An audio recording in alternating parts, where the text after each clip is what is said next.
Oh,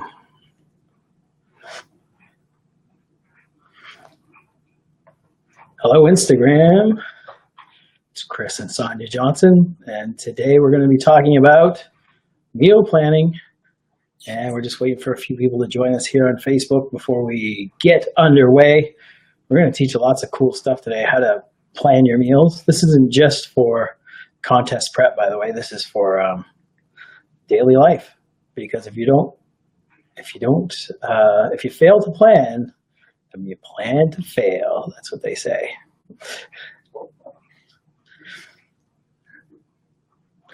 We're going to be here. We're going to answer all your meal preparation questions.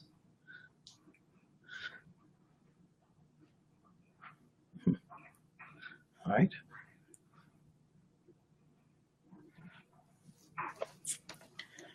We got a few people joining us here on Facebook. So if one of you guys can let me know if you can hear us okay and see us okay, then we'll get started.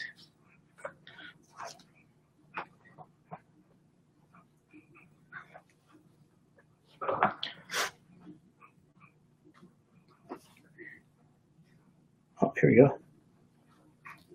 Cool.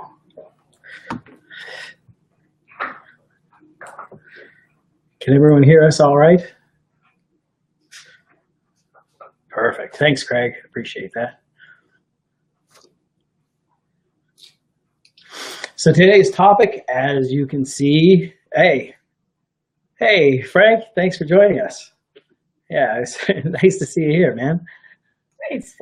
Yeah, we just got back from Toronto Pro Super Show a couple weeks ago, and then we did a big tour of Ontario and Quebec, and we visited a lot of stores, and one of the stores was Popeyes in Trois-Rivières. So thanks for joining us, Frank, on Instagram there. That's amazing.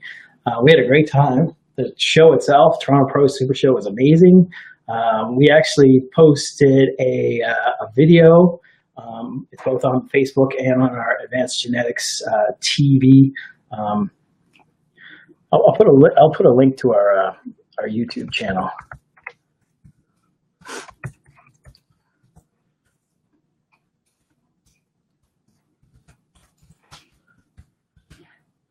There we go.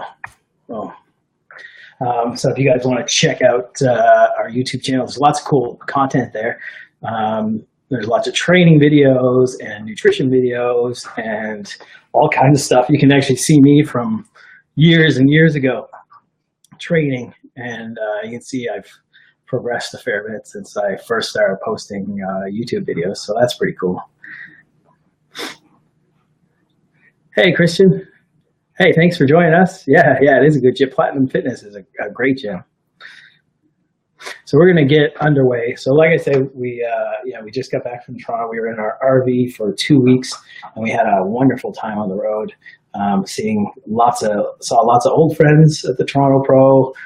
Met a whole bunch of new friends and people on the way as we traveled through Ontario and through Quebec, and then through New Brunswick and then home. So it's a pleasure meeting everybody, and hopefully we have some new followers and friends here on Facebook and on Instagram. Well, I already see we have a couple new ones on Instagram, so that's fantastic. Thanks very much for joining us. So today's topic, and I'm back because we actually missed these Sunday shows, and I kind of missed doing them as well. From the road, I was going to do the Toronto Pro live, but in the Metro Convention Center, the Wi-Fi connection is pretty weak. So we were unable to do it live, but as I said, I posted a video, and it's here on my Facebook page, and it's also on our YouTube channel, which I posted a link to. All right, so I brought in Sonja Johnson, my lovely wife. Hello, everyone. Because when it comes to food prep, she's the one that does it in our household.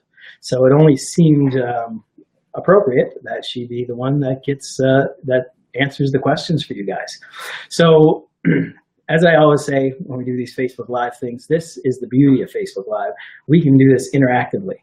So we're going to tell you guys about how we do meal preparation, and then we realize that everybody's situation is a little bit different. So if you guys have questions about what you should do for your own lifestyle, then please feel free to ask them, and we can answer them for you. Hey, Jason, welcome. Good to see you, man. Well, good to see your text. So, I've got a few questions here for you, Sonja. Okay. All right. So let's see how we do here. I think these are a lot of really good general questions for you guys, and they should answer a lot of your questions. But like I said, we're going to leave some time at the end for you guys to ask questions, and feel free to ask questions as we go along. So, question number 1. All right. We've got like 12 questions here. So, do you prep food for the entire week or just one day at a time? Okay, so when I do food preparation, I like to prep the day of, but I do cook, say if I'm doing meats, then I'll do probably 2 days worth of meat. So Sunday night, I do 2 days worth of meats for Monday and Tuesday, and then I'd add the vegetables at the beginning of the day for the meals. Now, we're really lucky to be working from home. So from home, I can do meals as we go, and we eat probably around 4 or 5 meals a day. So what I'll do is with each meal, I'll take the meat that's already been cooked, I'll add the vegetables and do a stir fry or do wraps or whatever else we do. And we'll just go throughout the course of the day. So I prep the meat, again, like about 2 days before, but I prep the meals daily unless we're traveling.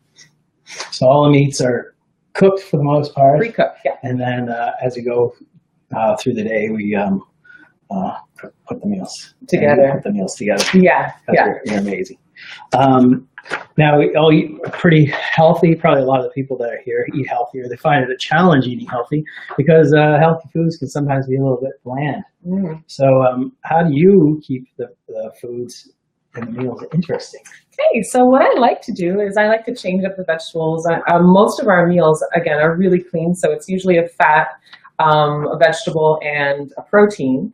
And then around workouts, we'll have carbohydrates. So I'll do purees. I lost sound somehow. Oh. Uh-oh. Uh-oh.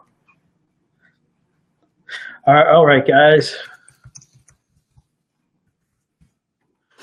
That's awfully weird. All right, we're going to, I'll see if I can fix this.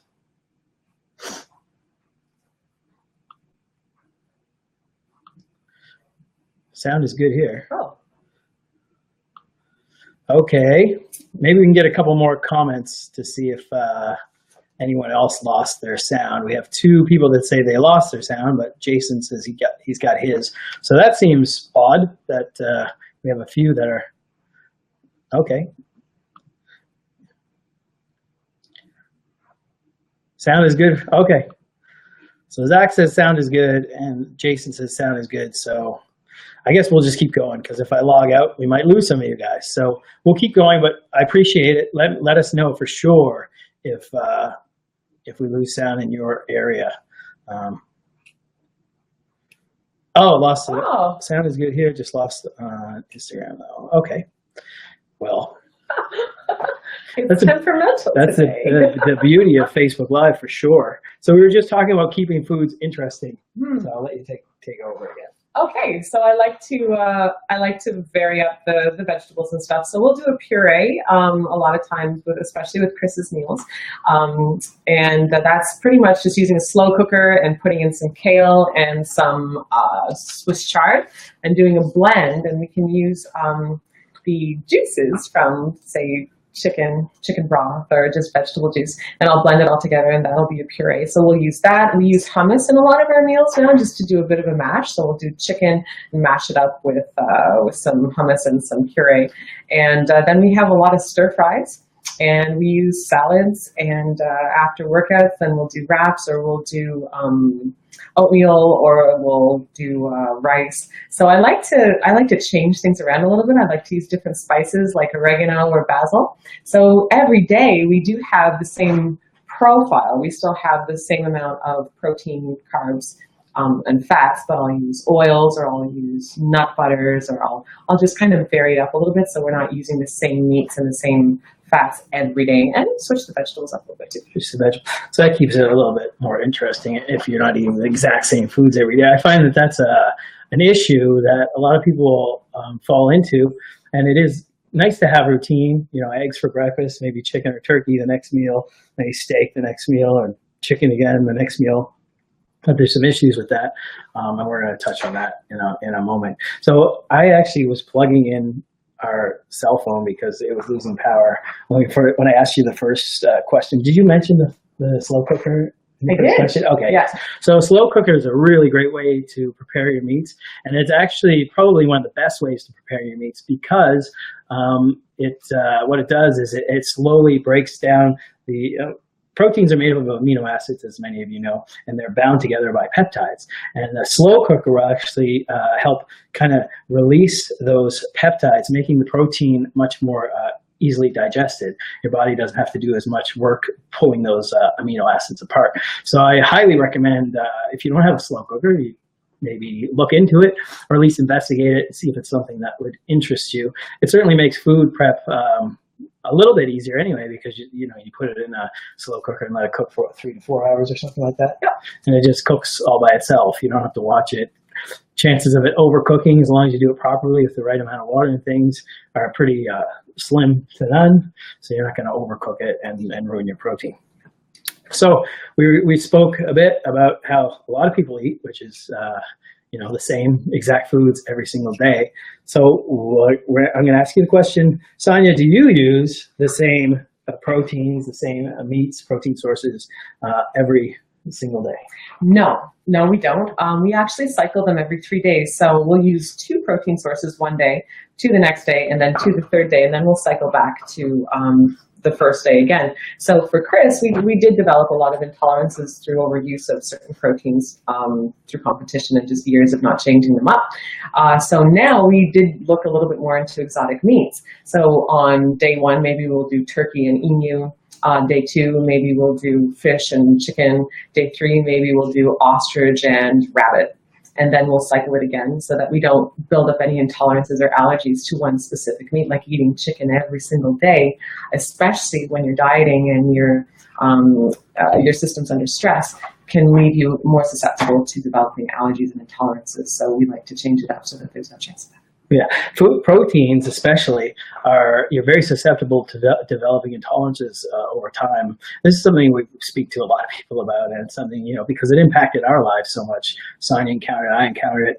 And when you grow intolerant to food, your body just stops working, really. You can't lose fat anymore, you can't build muscle. Your body's in a bit of a state of inflammation. So when you're in a state of inflammation, your body just doesn't work properly. So we've developed a plan, and this is something that we use, and I use it with all my clients, of alternating protein sources. So we do 2 protein sources a day, as Sonja was saying, for a day, and then we switch them up to 2 sources the next day, 2 sources the next day, and then switch it up and then repeat that cycle.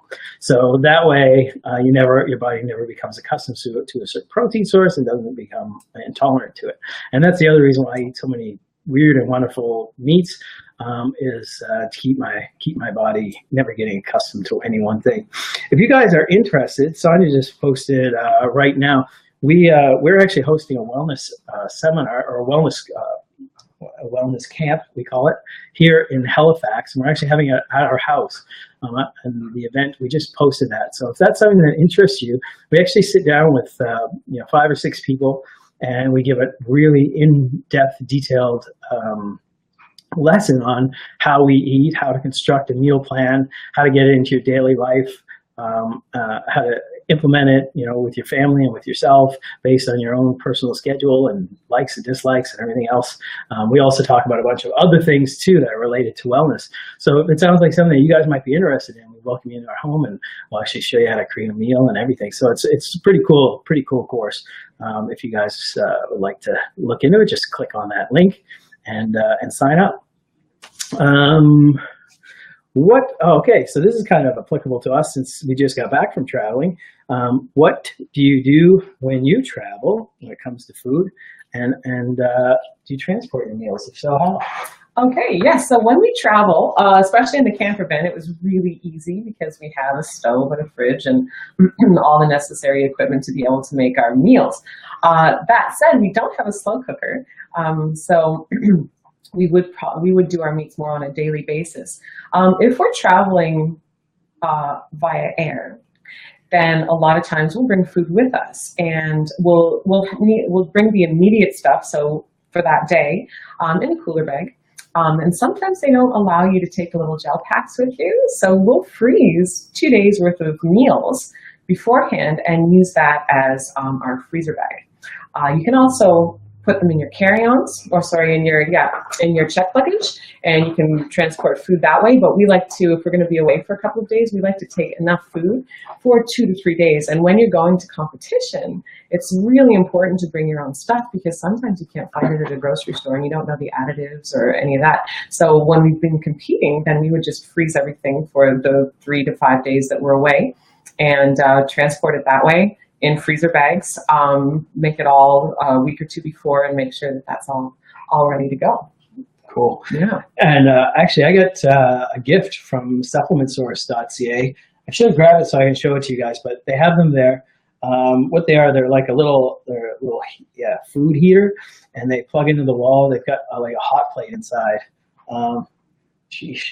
While Sonja's answering the next question, I'm gonna go grab one so you guys can see what it is. But it's pretty cool, because if you're at a trade show, well, that's what we would be at. But even if you're in your hotel room, it's so small and convenient. You can just put a meal in it, and it slowly heats it up over a period of time. So it's pretty cool. So I'll grab that so you guys can check it out. So the next question is still related to travel. How do you eat when you travel if maybe you don't have a meal prepared? What do you do? What do we do? I'll leave you for a second. Yeah. So we did have a couple of occasions when we were en route in our RV where we didn't really have time to get a meal prepared in the van. So we would just go and get something that was close enough to the regular meal that we would have. One of our favorites were actually shawarmas, chicken shawarmas. And if you can go into a grocery store, a lot of the times they'll have a roast chicken there. You can get some cucumbers or some side salad and have that. The other thing you can do if you're on the go and it's like you only have a tiny bit of time, I use our military whey. You can make that into a shake. I'll use 1 scoop. Chris will use 2. You can have like a cucumber on the side and a tablespoon of nut or seed butter. So that's your fats, your vegetables, and your protein. And if you're using carbs, then you can always add a little bit of oatmeal. But that's what I do if I'm in a real pinch and I've got like 15 minutes, and I'll do a protein shake with or asparagus, just raw vegetable and a fat. Yeah, and when you're in a pinch, Mama T's cookie works really well too for a meal. It's it's got protein, carbs, and fats in it, and it's all naturally sourced. So you can check those out because they're great when you're in a pinch. I know a lot of guys will use guys and girls will use protein bars, and that's fine too. Just read the ingredients very carefully because you want it to be as natural as possible when you eat those things. And I found. Let's check this out. This is the Hot Logic personal portable oven. So it's pretty cool. This one we haven't used this one yet. They were supplement source was so good they sent us 2. Yeah. Oh, this one's black. The other one we have is blue. So we take it on all of our trips. We take it on all our trips. It's really cool.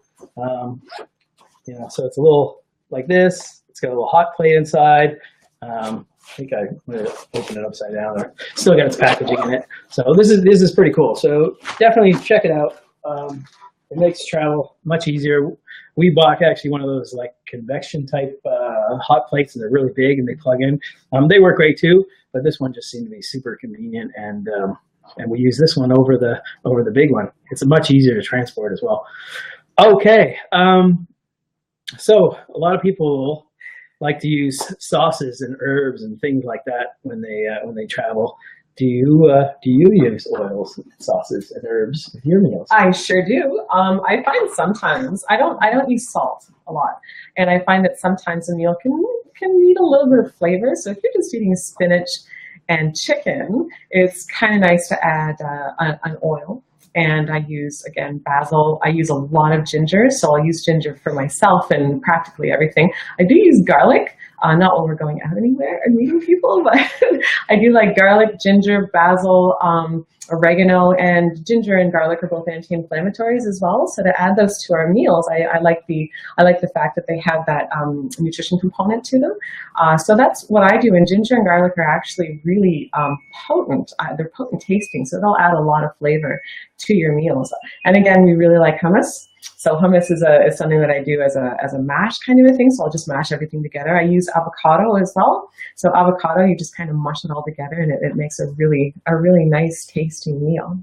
It really does. And we subscribe a lot of times to protein and fat meals, usually using our carbohydrates around our workouts. So when we add oils to our meals, we usually just add it after cooking. We don't usually cook with the oils. You can denature a lot of these healthy oils by cooking with them. So we prefer to just add it on at the end. It gives it the most flavor anyway when you add it on the end, and it kind of can moisten things up nicely as well. Yeah.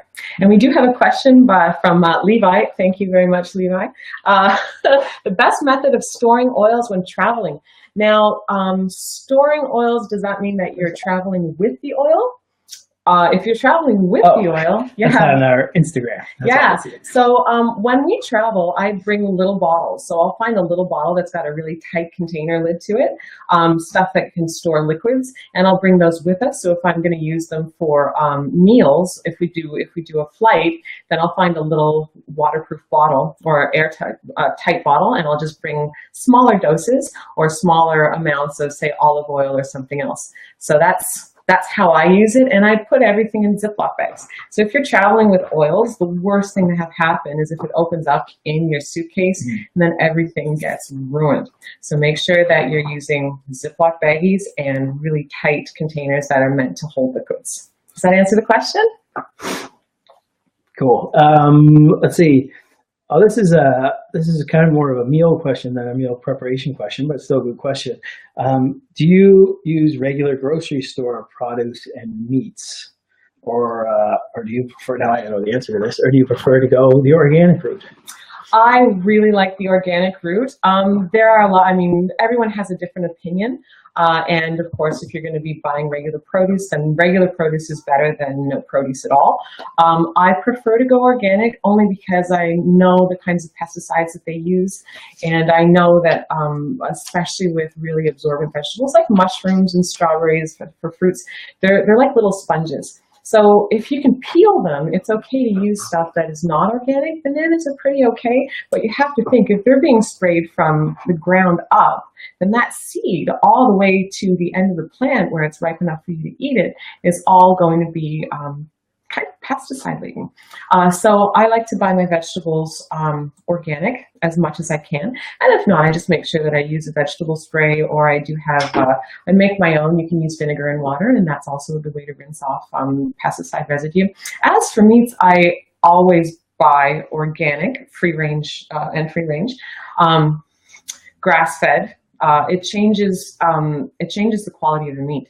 So if you don't have organic meats, then that means that they can use antibiotics and hormones in these meats, and you don't know what you're eating. So what you end up doing is ingesting these toxins, these hormones, and these antibiotics that your body's like, okay, well, now I'm going to store these. And the other thing too is this antibiotic resistance that we seem to have developed over the last few years. A lot of the reason apparently for it is because we're eating foods, meats with antibiotics in them. So our bodies are constantly being bombarded with these antibiotics, and we built up a bit of a resistance to them. Toxins stored in animal fat we're ingesting, it gets stored in us as well, which causes inflammation. So if that answers the question. That answers the question. Sure, I think it answers it really well. So if given the choice, always choose organic grass-fed meats over and wild. If you're looking at fish and stuff, you want to go wild whenever possible. And when it comes to vegetables, choose the pesticide-free stuff whenever you can, especially the stuff that doesn't have any sort of covering on it. So especially berries, different types of fruits. The ones that are very porous will just absorb all those pesticides right down to its core. So, and if you can't, then just make the best possible choices that you can. We do have a question on Instagram. Organic meats are available in places like Sobeys. So you don't have to go to a specialty market to get organic meat. If it's wild caught, that's also great. It doesn't have to be organic if it's wild caught. It's really difficult to. The other thing with organic fish is that they're still farmed. So there's a lot more chance that you're getting some sort of bacteria in organic fish as opposed to wild caught. But yeah, Sobeys Superstore, they have a great variety of different meats. Costco actually now has organic chicken and organic beef.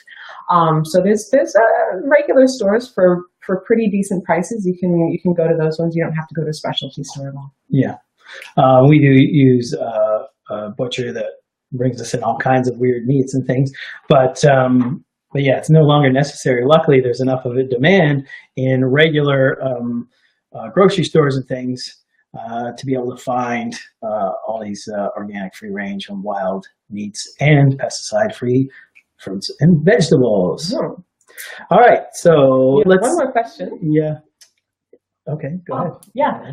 Oh, yeah. And yes, I absolutely would recommend community shared agriculture, and that also helps with your community. So for sure, I would totally recommend. Yeah. So the question is on Instagram: would you recommend community shared agriculture for a consistent source of organic meat? Well, it depends on their production, whether it's consistent or not, but sure, support the local community whenever we can. We very much like to shop ourselves at the local farmers market every Saturday. Okay, so we're going to get to another question. Actually, this is a great food prep question. I probably should have asked right at the beginning. How many meals do you typically prepare in a day? I typically prepare 8 to 10 meals. So Chris will eat four to five, and I will eat 4 to 5.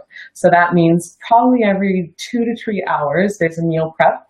Pretty easy if the meats are already cooked. On the road, again, I try and cook the meats first, but it's pretty easy. So super easy if you're working from home, obviously. If you're on the go, it's still super easy. You just cook your meats in advance, and then you throw your meals together. So it could be when you're on the go, just a little bit of spinach, some meat, an oil, and then whatever carb you need. So that's pretty much what we do. And yeah, 8 to 10 meals a day, because I also eat 4 to 5. So I think probably our biggest tip for food prep is to prepare all the foods ahead of time as much as possible. Maybe a couple days in advance. We had spoken about how we eat a couple different protein sources. So maybe have those protein sources ready for the next couple days, and then they're all ready to go in their separate containers. And then it's just a matter of putting the foods together and heating it up, and then you have your meals. So if you actually put all your meals together ahead of time, your meat, your carbs, and your vegetables, and maybe your oil, things can get kind of soggy and out of hand. And depending on the meat source, it could sometimes bleed into the other foods, and it doesn't taste very good. So whenever possible, just keep those things separated until you're actually ready to eat it.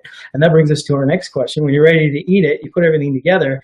How do you feel about microwaving versus preparing on a stovetop? As much as possible, I prepare in a stovetop. I use a microwave only when absolutely necessary. I'll eat my meats cold rather than put them in a microwave. But for you, I know that we microwave it a little bit. I feel that there's a lot of nutrients that are lost, and there's the possibility of overcooking your meats when you put them in the microwave. So my understanding of microwave versus like a stovetop is that microwaves will cook from the inside out, where if you put it in a fry pan, it will kind of cook from the outside in. And I think when you put it in a microwave, you run the risk of overcooking your food very easily. It's just a few seconds too long, and you're going to overcook it, and you're going to lose a lot of the nutrients and things. So whenever possible, put it in a stovetop. We talked about that Hot Logic. I think that heats it up so slowly, it's actually pretty good. It's not like a microwave, it's more like a stovetop, so it heats it slowly. So that's our recommendation, is to use a stovetop type heating device whenever possible. But if you have to cook it in a microwave, then just do it in little increments at a time rather than blasting it and running into trouble and really kind of denaturing your food. Well, we're almost done. We're almost out of time as well. So make sure if you have any questions, please feel free to ask them here on Facebook Live or here on the Instagram. So you say you prepare 8 to 10 meals a day. So that's like 4 to 5 for you and 4 to 5 for me. And yes, that's putting the meals together. So the hard work, the preparation work is already done. It's just a matter of putting them together. Here's a great question that many of you guys probably don't work from home. So how would you, Sonja, recommend, how would you manage meal preparation for someone that maybe goes to an office every day? Okay, so if you're going to an office and you're eating 5 to 6 meals a day, that means you probably have to take about three meals with you if it's an 8-hour day. So what I would do, you can get a 6-pack, which is great for carrying meals. I actually have like or the cooler, which is an awesome bag as well. You guys have seen a previous video. I showed you my big camo cooler bag. Yeah. Sorry to interrupt. Oh no, they all work. Great. They all work. Yeah, any kind of cooler bag is great. Make sure that you have a couple of the gel ice packs. You can get them at the dollar store, obviously for $1, and put a couple of those in, and also about 3 little leftover containers. Also, you can get them at the dollar store. It's really inexpensive to be able to meal prep for the day. And with those 3 containers, I would put in my protein source, my vegetable, my oil, and if I have a carb. So a typical meal would look like 4 ounces of chicken, probably about a half a cup of asparagus, half a tablespoon for me of olive oil, and a few herbs and spices.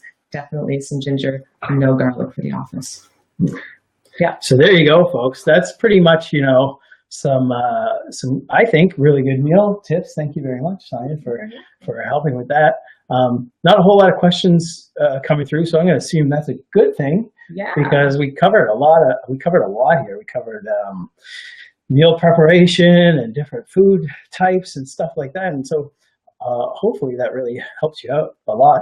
So I like to always, if I get a kind of a odd question, a weird question, I got hit on one live broadcast. So I like this question. So this one says natural no steroids from Sylvana Talaveski. Are you on steroids? No. No. And I am, well, I guess technically I am. I'm 44 years old. I'm on hormone replacement therapy, which is 200 milligrams of testosterone a week. So I guess I am on the steroids. Sylvana, great question. Thank you very much. Very on topic. Yeah. It's a good question. It is a good question. I'm actually take it as a huge compliment. Yeah. So thank you. Okay. Thank you for asking that. It wasn't about meal prep, but that's cool. Meal prep is important, whether you are a beginner, just into fitness, just into health in general. You don't even have to be necessarily someone that goes to the gym. If you're just into health, nutrition is the most important thing that you can do for yourself, because you're given one body to go around in for this lifetime, and to treat it right is imperative. Yeah. It's really, really important. You really are, to some degree, you are what you eat. So eat as cleanly and naturally and healthily as you possibly can. And we're here to answer questions for you guys, because we realize that this stuff isn't taught in school. This stuff isn't is hard to get the right knowledge, and we know the internet is just full of all kinds of stuff that actually makes it more complicated to learn how to eat well than not. Mm-hmm. Right? So we're here, and this is why I'm doing this kind of thing every Sunday. So if you like today's video, which I hope you did, please tag some friends in it, friends that you think could use this information, and share it as well. And keep an eye out, because we're going to be doing more of these every Sunday at 1 p.m. Atlantic Standard Time. So thank you very much for joining me on this beautiful day. I hope it's beautiful where you are as well. I think we're going to go out and enjoy some of this. Sonja's sister's birthday is today, Andrea Morrison. So happy birthday to you. And we will see you in a few hours. Yeah. All right, guys. Thanks again. This Facebook Live video will be available on my page, and it'll also be available on the Advanced Genetics TV YouTube channel, which I posted a link to. And remember, if that wellness camp seems like something that you might be interested in, look for Sonja's post with the link to that. And we'll be doing lots more of those in different cities across Canada and around the world.